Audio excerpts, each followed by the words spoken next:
Action on this. Yes, क्योंकि मैंने turban पहना है तो आप लोग ये बोल रहे हैं। अगर मैंने टर्बन ना पहना तो आप मुझे बोलते खालिस्तानी।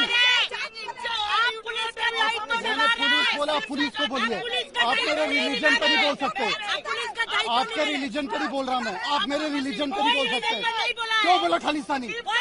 उन्होंने बोला अभी वीडियो में। नहीं, आपके रिलीजन पे कुछ बोला किसी ने? मेरे रिलीजन पे क्यों बोला?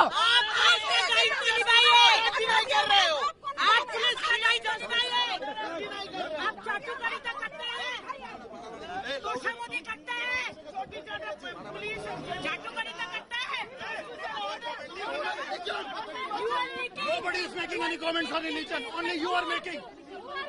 मैंने पगड़ी पहना तो आप मुझे खालिस्तानी बोलेंगे क्योंकि मैंने पगड़ी पहना है? ये आप लोग की हिम्मत है? अगर कोई पुलिस वाला पगड़ी पहना है तो वो खालिस्तानी है। ये आप लोग की औकात, ये आप लोग बोल रहे हैं, ये आपका लेवल है, ये आप लोग का लेवल है।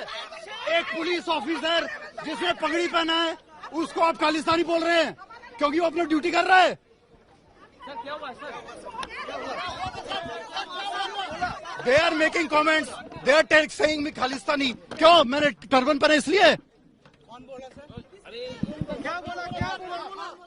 भारतीय जनता पार्टी सिखों से कितनी नफरत करती है इसका एक और प्रमाण, जीता जागता प्रमाण कल पश्चिम बंगाल के अंदर हम सबने देखा। किस तरीके ईमानदारी से अपनी ड्यूटी करते हुए एक आईपीएस अधिकारी को खालिस्तानी बोल दिया जाता है। भारतीय जनता पार्टी के लीडर ऑफ ओपोजिशन शुभेंदु अधिकारी द्वारा ऐसी घटिया और नीच मानसिकता वाले इंसान को मुझे लगता है पहले सिखों का इतिहास पढ़ लेना चाहिए। जिस पगड़ी को देखकर आप उसको खालिस्तानी बोल रहे हो, आपको सबसे पहले उस पगड़ी का इतिहास जानना चाहिए। आपको, मेरे को लगता है आपने पढ़ा नहीं कश्मीरी पंडितों का वो इतिहास जिसमें श्री गुरु तेग बहादुर साहब ने उस हिंदू धर्म की रक्षा के लिए सीसगंज साहब में आकर अपना बलिदान दिया।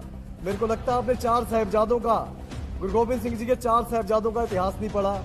मुझे लगता है आपने उन तमाम बेहिसाब अनगिनत योद्धाओं का इतिहास नहीं पढ़ा जिन्होंने मुगलों के दौर में हिंदू धर्म की रक्षा के लिए अपनी कुर्बानियां दी। उसके बाद जब इस देश की आज़ादी की बात आती है तो मुझे लगता है आपने आज तक शहीद आजम भगत सिंह का भी नाम नहीं पढ़ा। मुझे लगता है आपने आज तक शहीद उधम सिंह जी के बारे में भी नहीं पढ़ा। और उसके बाद अगर मैं कुछ आंकड़ों की बात करूं, कुछ नंबर्स आपको गिनवाऊं, तो 121 लोगों को आज़ादी की इस लड़ाई में फांसी की सजा हुई थी। उस 121 लोगों में से 93 ये पगड़ी वाले ही थे जिनको आप आज खालिस्तानी कहकर बोल रहे हो। उसके बाद 2626 लोगों को आजीवन कारावास की सजा हुई जिसमें 2147 लोग ये पगड़ी वाले सिख ही थे। आपको शर्म आनी चाहिए किसी की पगड़ी देख के, किसी का धर्म देख के उसके ऊपर इल्जाम लगाते हुए कि हमें इन नीच लोगों से देशभक्ति सीखनी पड़ेगी। ये जो लोग माफिया मांगते रहे अंग्रेजों के राज में, उनसे हमें देशभक्ति ये लोग हमें सिखाएंगे। आज की अगर बात करें तो दौर भाजपा ने इस में बना दिया है, इसका मेन कारण वो किसान आंदोलन है। किसान आंदोलन के दौरान प्रधानमंत्री नरेंद्र मोदी जी ने बेशक माफी मांग ली हो, पर वो जहर भाजपा वालों के अंदर से आज तक नहीं निकला। हर दिन आए दिन आप देखेंगे किस तरीके भाजपा वाले बार बार सिखों के ऊपर खालिस्तानी का टैग लगाने से नहीं चूकते। मैं बात करूं अगर तिजारा वाले एपिसोड की, तो इनकी पार्टी का ही नेता है जिनका नाम है संजय दायमा। इन्होंने बोला कि तिजारा में जिस तरीके से गुरुद्वारे बना दिए गए हैं ये आगे चलकर नासूर बन जाएंगे। इससे बड़ी शर्म की बात नहीं हो सकती।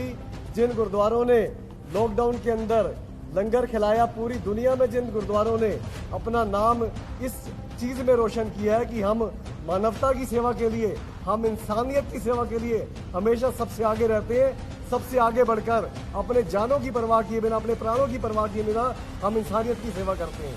लॉकडाउन के दौर में जब सारे लोग अपने घरों के अंदर घुस गए थे तो ये पगड़ी वाले सबसे आगे निकलकर लोगों की सेवा कर रहे थे। इस एपिसोड के बाद कल जो पश्चिम बंगाल के अंदर हुआ है, मुझे लगता है भाजपा को उस नेता जिसका नाम शुभेंदु अधिकारी है, तत्काल ऐसे नालायक और नीच सोच वाले नेता को पार्टी से बाहर निकालना चाहिए और एनएसए जो होता है वो ऐसे लोगों के ऊपर लगना चाहिए। इस देश के अंदर हमारा संविधान कहता है किसी भी व्यक्ति से उसकी जाति के, उसके धर्म के नाम पर भेदभाव नहीं हो सकता।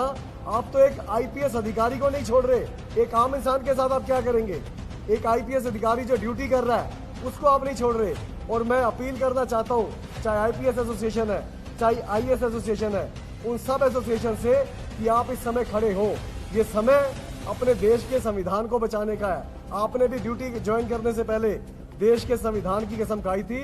आपने किसी पार्टी की नौकरी नहीं की, आपने देश के संविधान की कसम खाकर ये नौकरी ज्वाइन की है। तो देश के संविधान को बचाने के लिए आप आगे आए और भाजपा से नीच सोच वाले को, लोगों को आगे लाकर अपनी असलियत बार बार जाहिर कर रही है। जब से किसान आंदोलन शुरू हुआ है, आप उस किसान आंदोलन को दबाने के लिए बार बार सिखों के ऊपर ये टैग लगाते हैं कि ये खालिस्तानी है।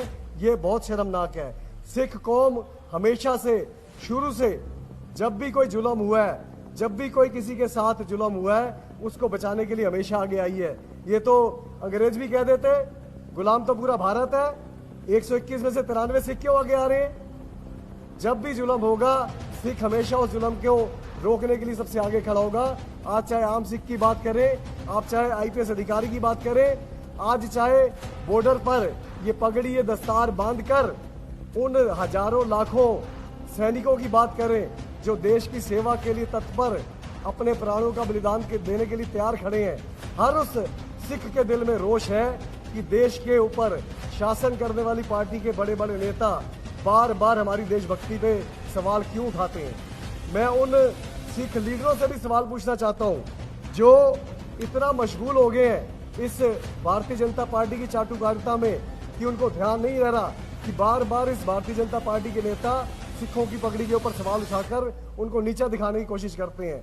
मैं दो लाइनें बोलकर उन सिख लीडरों को भी ये बताना चाहता हूं कि झुककर सलाम करने में कोई हर्ज नहीं, पर इतना भी ना झुके कि ये दस्तार गिर पड़े। ये दस्तार हमारे को श्री गुरु गोविंद सिंह जी ने दी है और हमें इस दस्तार का महत्व पता है। हमें मालूम है कि ये दस्तार इंसानियत की रक्षा के लिए दी है, धर्म की रक्षा के लिए दी है, गरीबों की सेवा के लिए दी है, जुल्म रोकने के लिए दी है और हमेशा हम इस फलसफे पर कायम रहेंगे। भारतीय जनता पार्टी से मैं अपील करना चाहता हूं कि शुभेंदु अधिकारी को तत्काल प्रभाव से बर्खास्त किया जाए और ऐसे नीच सोच वाले नेताओं पर एनएसए लगाई जाए। बहुत बहुत धन्यवाद। कोई सवाल?